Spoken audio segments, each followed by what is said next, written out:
Hola y bienvenidos a esta inmersión analítica. Bueno, hoy tenemos sobre la mesa un material que, sinceramente, es de esos que te cambian el chip por completo respecto a cómo vemos nuestro propio futuro.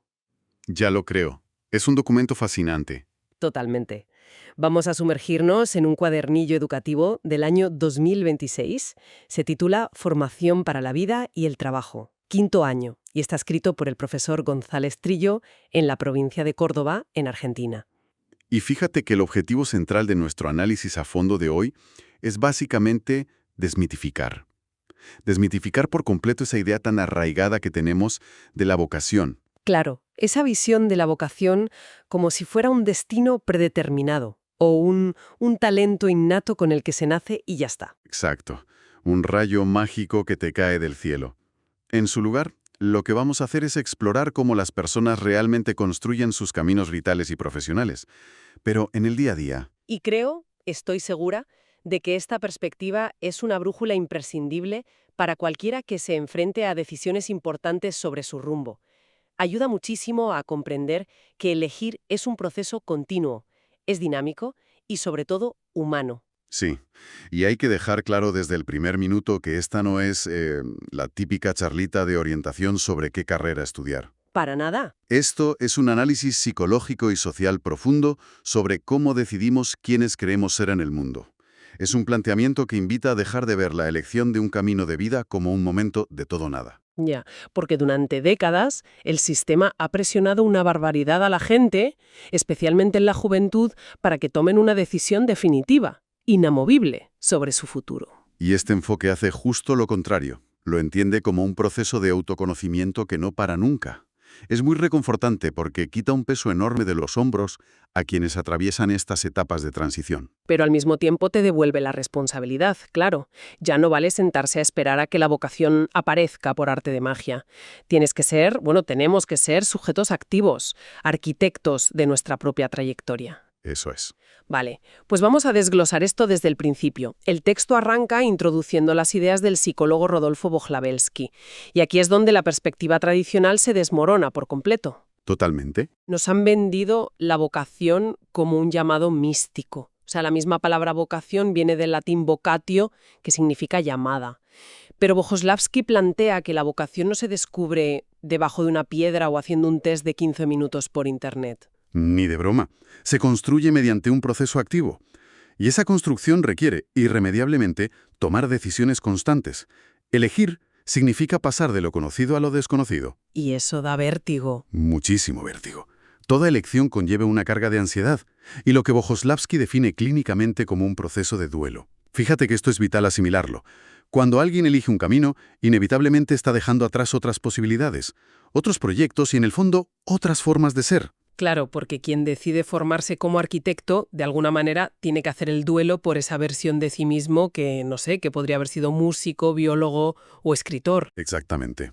Es la pérdida de las vidas alternativas. Y esa pérdida genera una ansiedad que muchísimas veces se malinterpreta como duda o como falta de convicción, cuando en realidad es una reacción psicológica completamente normal y esperable ante el hecho de cerrar puertas para poder abrir otras. Es que resulta un cambio de perspectiva radical cuando entiendes la elección como un duelo. Siempre nos enfocamos en lo que vamos a ganar al elegir una profesión, el título, el salario, el estatus, pero casi nunca se habla de lo que se está dejando morir, por así decirlo. Y para estructurar todo este proceso interno, la perspectiva que analizamos hoy divide la elección vocacional en 3 frentes de identidad distintos, y lo hace a través de preguntas muy concretas. El primer frente es la identidad personal, que responde a la gran pregunta madre: ¿quién soy? Ese quién soy es la base de todo el edificio, y está profundamente atravesado por la historia personal. No surge de la nada. Está moldeado por las relaciones, el entorno familiar y las expectativas, tanto las que tenemos nosotros mismos como las que la sociedad nos impone, claro. Y sobre esa base se asienta el segundo frente, que es la identidad vocacional. Esta responde a las preguntas motivacionales. ¿Por qué elijo? ¿Y para qué elijo? Y en este punto hay un concepto psicoanalítico que es verdaderamente profundo y me encanta.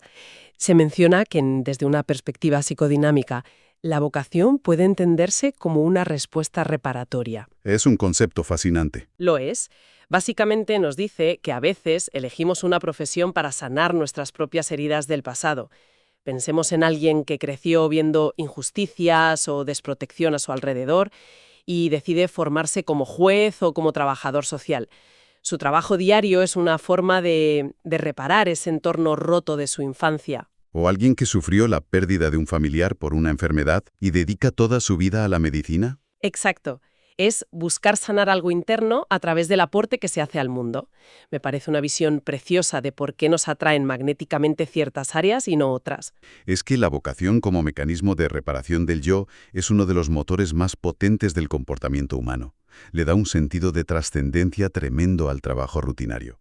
Y esto nos lleva directamente al tercer frente, la identidad ocupacional. Que es como nos percibimos asumiendo roles específicos en el día a día, ¿no? Mucho más pragmáticas.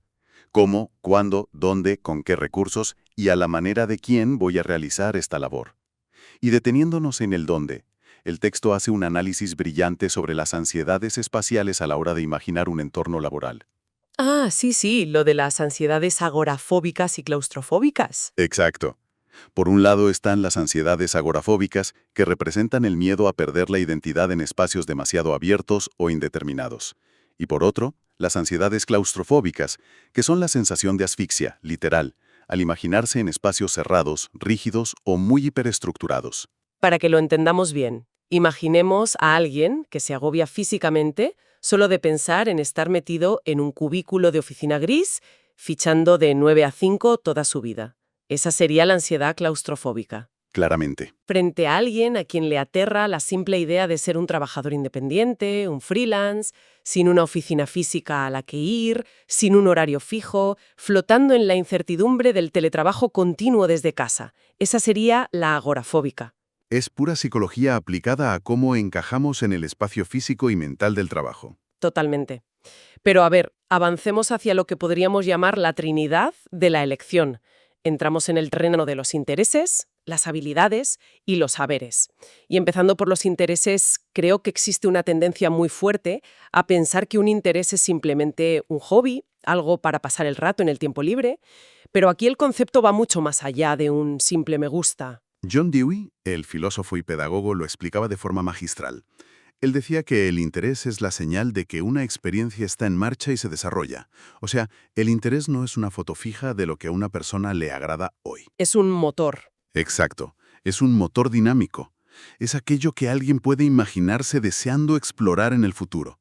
Es el puente entre la curiosidad interna y las oportunidades que presenta el entorno exterior.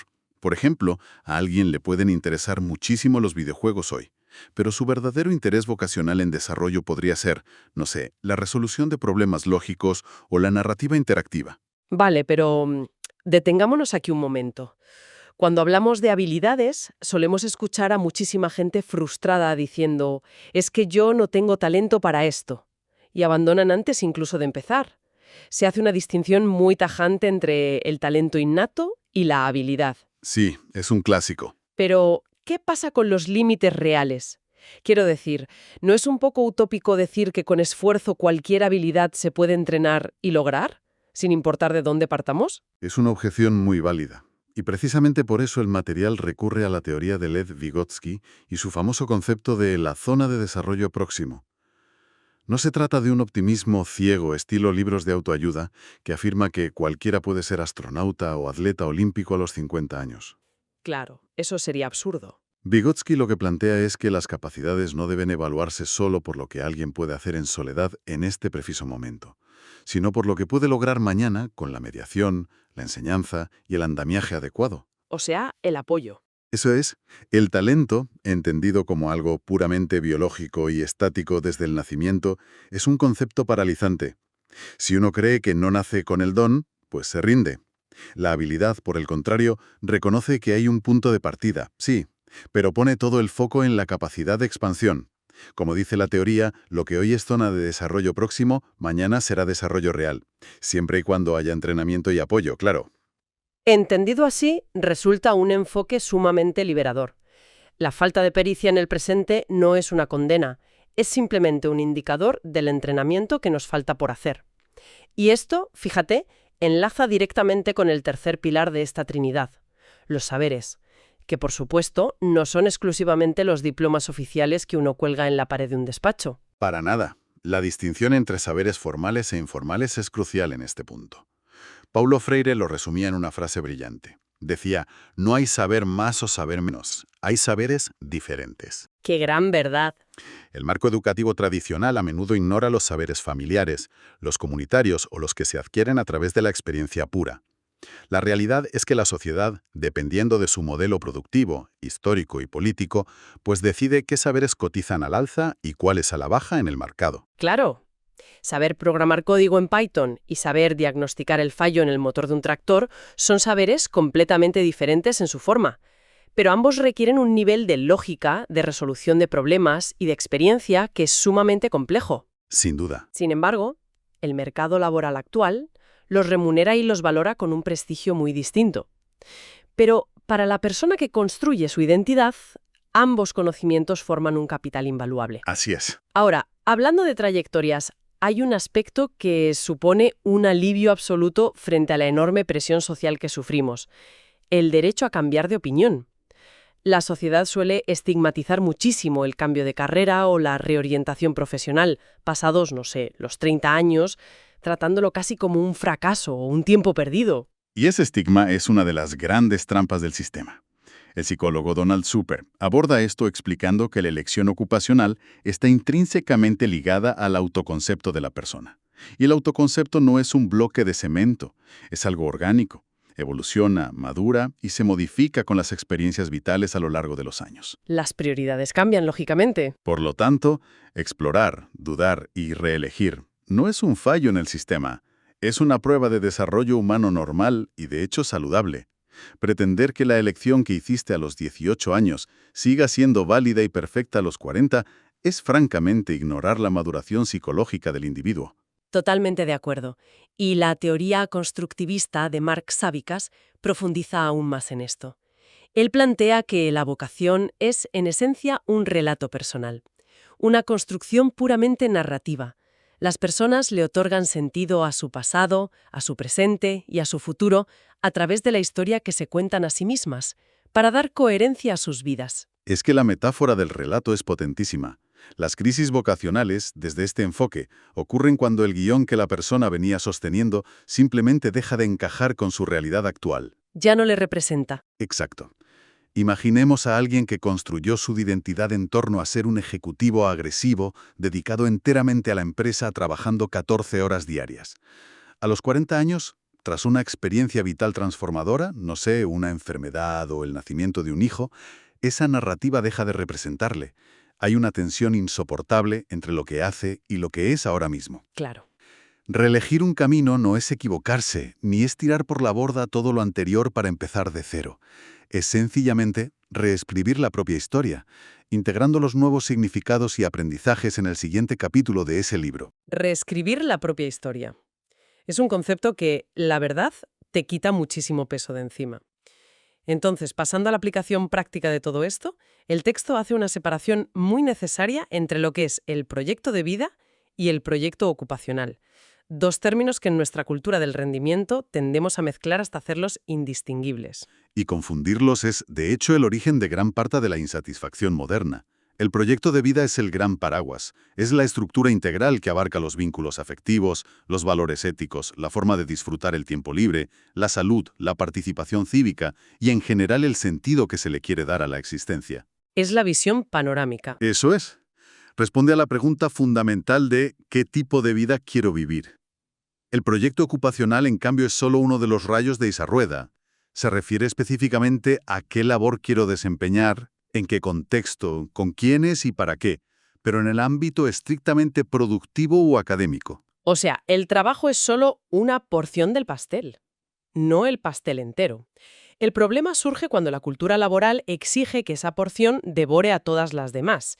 Cuando el proyecto ocupacional choca frontalmente con el proyecto de vida, las consecuencias son devastadoras. Y ahí es donde aparece el desgaste, el conocido síndrome del trabajador quemado o burnout y el abandono de la trayectoria. Suelen ser el resultado directo de intentar sostener un trabajo que traiciona los valores fundamentales de la persona. Para que el ámbito ocupacional sea sostenible a largo plazo, tiene que existir un grado de coherencia con esa visión global de vida. Sin embargo, y el texto lo deja muy claro, no podemos pecar de ingenuos en este análisis.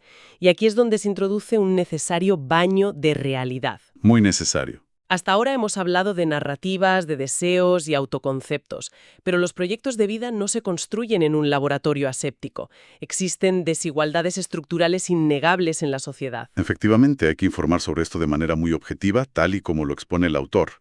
Las condiciones económicas, el código postal en el que se nace, las oportunidades reales de acceso a la educación y los modelos de éxito que impone la sociedad influyen de manera drástica en las trayectorias. Es un recordatorio de que la voluntad personal es indispensable, por supuesto, pero no hace magia si las condiciones materiales no acompañan. El texto advierte claramente del peligro de culpabilizar al individuo por sus aparentes fracasos o por no alcanzar ciertos estándares, porque el terreno de juego, objetivamente, no está nivelado para todos. Y es un análisis sociológico que enriquece muchísimo la perspectiva psicológica. Comprender que el contexto condiciona, aunque no determina absolutamente de antemano, permite a las personas ser más compasivas consigo mismas. Y también ser más críticos con esos discursos tan presentes hoy en día de la meritocracia extrema, donde parece que si no triunfas es solo porque no te has esforzado lo suficiente. Exactamente. Hay factores que escapan a nuestro control. Y cambiando un poco de tercio hacia el último gran bloque, que me parece vital para entender cómo la sociedad filtra quién vale y quién no, tenemos que hablar de cómo se redefine el concepto de inteligencia.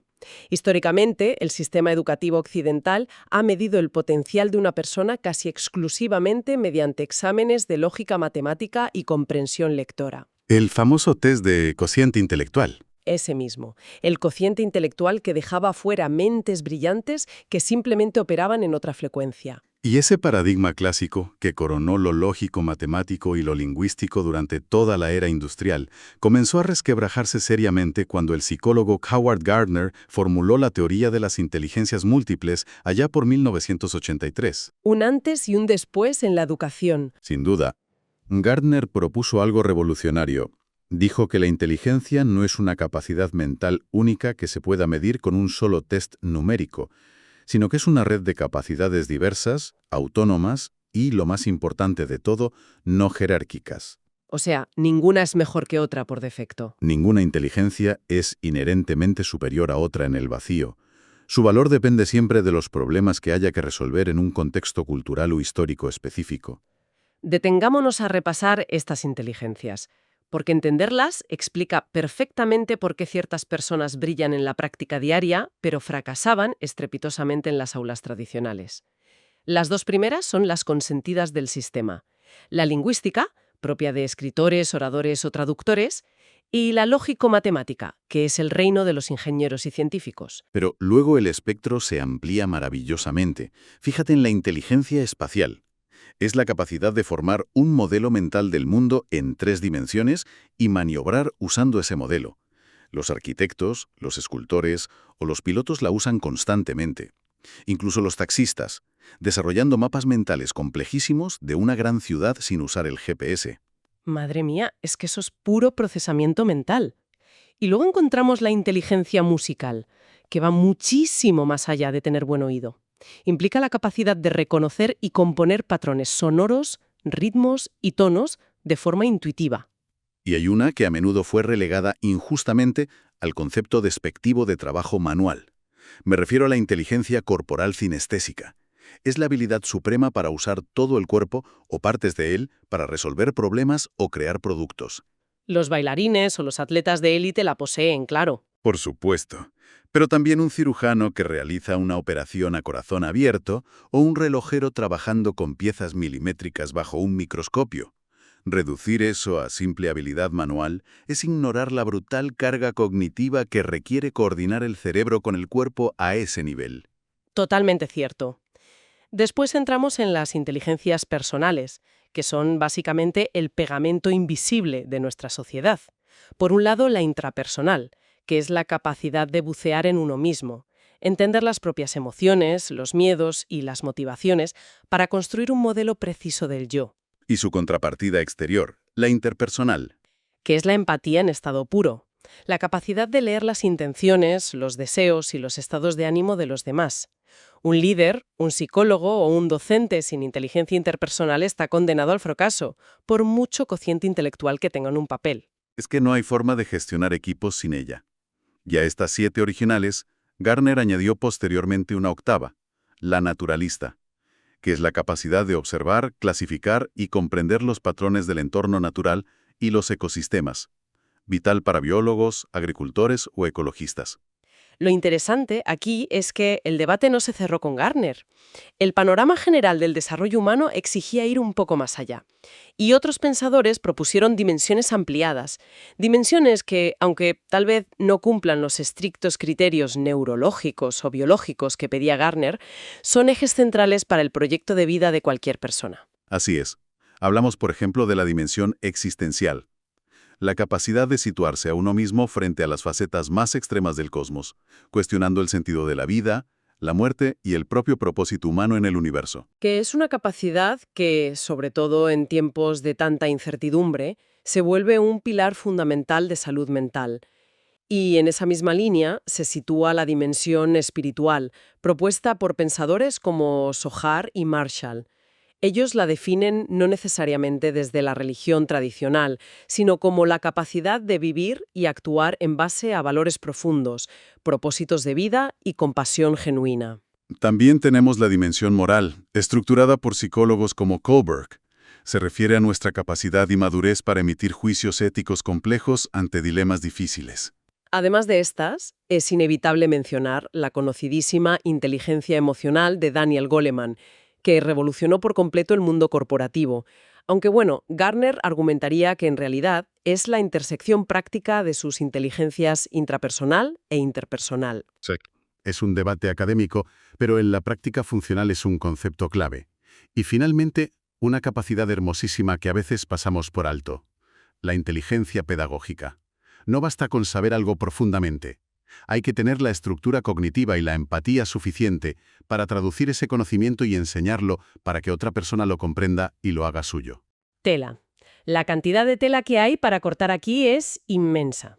Resumiendo todo este inmenso recorrido por las psicologías de la elección que nos plantea el cuadernillo, creo que la gran conclusión, la idea con la que debemos quedarnos, es que nadie, absolutamente nadie, nace con el guión de su vida ya impreso. Ni mucho menos. Elegir quiénes somos y cómo nos ganamos la vida es un proceso de exploración valiente y continuo. Requiere abrazar el duelo de las puertas que cerramos, entender que nuestros intereses están vivos y mutan con el tiempo, saber que podemos desarrollar habilidades que hoy nos parecen lejanas o imposibles y, sobre todo, honrar nuestra particular mezcla de inteligencias. Es un mensaje de mucho alivio. Lo es. Para quienes nos escuchan y están sintiendo ahora mismo esa presión paralizante de tener que tomar la decisión perfecta y definitiva sobre su futuro, el mensaje es claro: respirad. Esa decisión inamovible no existe. Solo existe el camino que vais construyendo, dudando y reescribiendo paso a paso. Es una síntesis muy precisa de todo este profundo material. Y bueno, para cerrar nuestra inmersión analítica de hoy, me gustaría dejar a quienes nos acompañan con un interrogante. Una reflexión provocadora para llevarse a casa y rumiar a solas. A ver, cuéntanos. Históricamente, como hemos visto, la escuela y el mercado han recompensado casi en exclusiva la inteligencia lógico-matemática y la lingüística.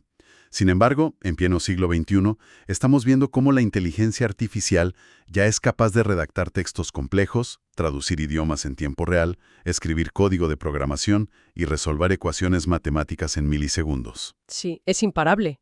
Entonces, la pregunta es, si las máquinas ya están dominando a la perfección las habilidades que solíamos considerar el pináculo de la inteligencia humana, ¿no será que el futuro, la verdadera supervivencia y prosperidad en el mundo laboral de mañana, pertenecerá exclusivamente a aquellos que hayan cultivado la inteligencia existencial, moral, interpersonal o sinestésica, precisamente las únicas esferas que, al menos de momento, un algoritmo no puede replicar?